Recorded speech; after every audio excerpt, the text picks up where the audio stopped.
क्या ताले पर बंदूक चलाने से ताला टूट जाता है? क्या प्लास्टिक सर्जरी से चेहरा बिल्कुल बदल जाता है? क्या क्लोरोफॉर्म सुंघाकर किसी को एकदम से बेहोश किया जा सकता है?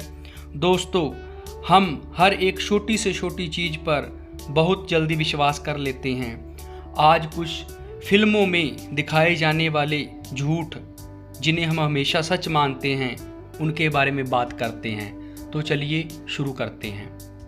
किसी भी फिल्मी क्राइम सीन में बहुत आसानी से यह दिखा दिया जाता है कि अगर मौके से बंदूक बरामद हुई है तो उस पर फिंगरप्रिंट्स होंगे ही, जबकि बंदूक का विज्ञान यह बताता है कि उस पर ये फिंगरप्रिंट मिलना इतना भी आसान नहीं होता। दरअसल चलाने वाले की ग्रिप अच्छी बने, इसलिए बंदूक की सतह और किनारों को खुरदरा बनाया जाता है। इस वजह से यह काफ़ी मुश्किल है कि उस खुरदरी सतह से किसी के भी सही फिंगरप्रिंट लिए जा सके। नंबर 2, वार और पीरियड फिल्में काफ़ी ट्रेंड में रहती हैं। अगर आप यह फिल्में पसंद करते हैं तो आपने वो आवाज़ भी सुनी ही होगी जब हीरो अपनी म्यान से तलवार निकालता है। ऐसी आवाज़ निकलने के लिए म्यान का मेटल से बना होना ज़रूरी है, लेकिन जो म्यान होती है वो लोहे से नहीं बनी होती, क्योंकि अगर लोहे से बनी होगी तो शरीर पर उसके निशान पड़ जाते हैं। इसलिए वह लकड़ी या लेदर की बनी होती है, जिससे तलवार को निकालने पर ऐसी कोई आवाज़ आ ही नहीं सकती। नंबर 3, सीधे किसी के शरीर में तलवार को घुसा देना और फिर तलवार का बिल्कुल सीधे सीधे बाहर निकल आना। यह सिर्फ फिल्मों में ही हो सकता है, क्योंकि ऐसा मुमकिन नहीं है। जब आप सॉफ्ट ग्लोइंग हॉट मेटल को किसी व्यक्ति के शरीर में घुसाते हैं तो संभावना है कि तलवार मुड़ जाएगी, न कि सीधे सीधे उसके शरीर में घुसेगी।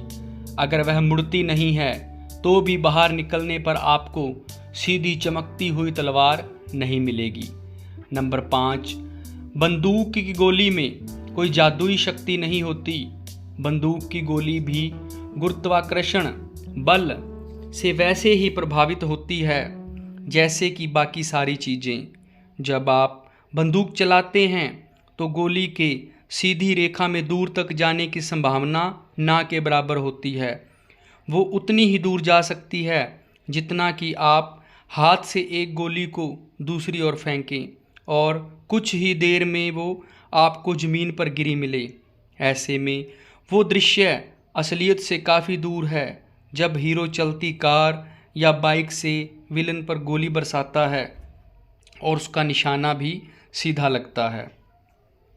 नंबर 6, क्लोरोफॉर्म सुंघाते ही आदमी तुरंत बेहोश नहीं हो जाता है और ना ही घंटों तक बेहोश रहता है।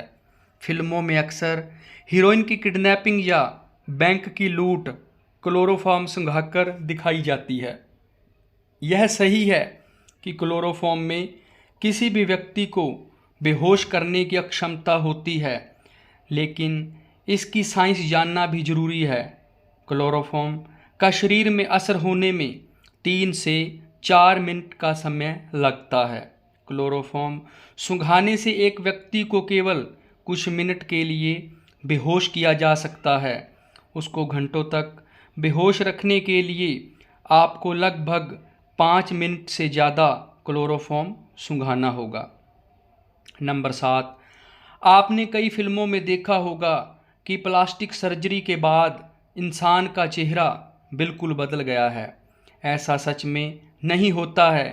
प्लास्टिक सर्जरी से चेहरे में कई तरह के बदलाव किया जाना संभव हो गया है, लेकिन किसी के चेहरे यानी पहचान को ही पूरी तरह बदल देना यह संभव नहीं है।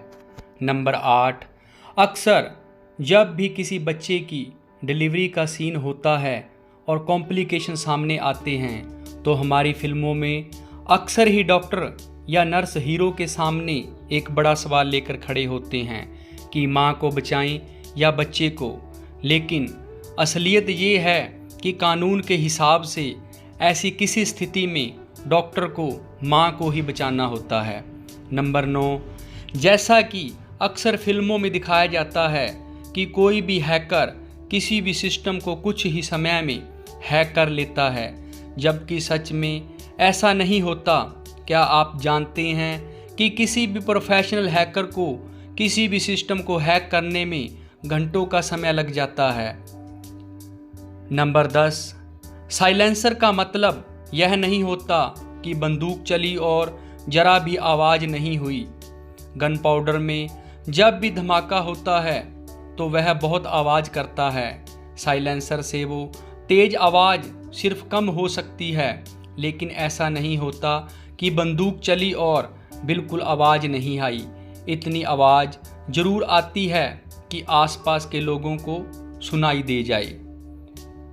कई बार हम देखते हैं कि फिल्मों में ताले को तोड़ने का सीन होता है। क्या ऐसा हो सकता है कि गोली लगने के बाद ताला टूट जाए? लेकिन ऐसा कभी नहीं हो सकता। इससे सिर्फ नुकसान संभव है, लेकिन ताला टूटता नहीं। धन्यवाद दोस्तों।